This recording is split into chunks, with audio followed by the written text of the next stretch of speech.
2 medium size வெங்காயத்தை ரஃப்பாக cut பண்ணி வச்சுருக்கேன்.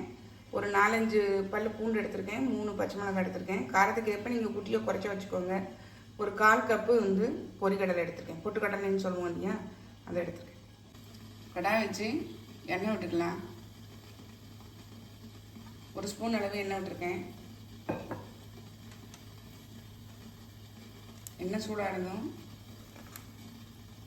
பூண்டு, பச்சை மிளகாய், வெங்காயம் எல்லாத்தையும் நல்லா வந்து வதக்கிக்கலாம். ரொம்ப கடுகு வதக்க வேண்டாம். கொஞ்சம் கலர் சேஞ்ச் ஆகிற அளவுக்கு வதக்கினா போதும். இந்த அளவுக்கு கலர் சேஞ்ச் ஆகினா போதும். நம்ம இப்போ இதை அடுப்பை ஆஃப் பண்ணிவிட்டு ஆற விட்டுடலாம். நான் ஆறிடுச்சு, மிக்ஸி ஜாருக்கு மாற்றிட்டேன். இப்போ இதில் வந்து நம்ம பொட்டுக்கடலையை சேர்த்துடலாம். 1/4 கப்பு பொட்டுக்கடலை. இது கூடயே உப்பு சேர்த்துடலாம். இதெல்லாம் அரைச்சிட்டு வந்து காமிக்கிறேன். அரைச்சிட்டு வந்துட்ட பாருங்கள். இப்போ நம்ம வந்து தாளிச்சிடலாம். அடுப்பில் அதே கடாய் போட்டு எண்ணெய் விட்டு கடுகு போட்டுக்கேன்.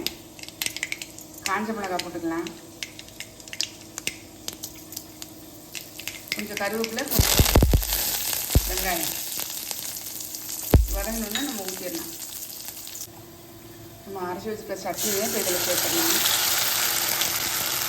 எவ்வளோ நமக்கு தண்ணி வேணுமோ அந்த அளவுக்கு தண்ணி விட்டு நம்ம கரைச்சிக்கலாம். இது வந்து டக்குன்னு வந்து திக்காயிடும். தண்ணி வந்து எவ்வளோ நாளும் நம்ம விட்டுக்கலாம். நமக்கு எவ்வளோ தேவையோ அவ்வளோ அந்தளவுக்கு நம்ம விட்டுக்கலாம். நான் மிக்ஸி ஜார் மூடியையும் கழுவி நான் இதில் விட்டுக்கிறேன்.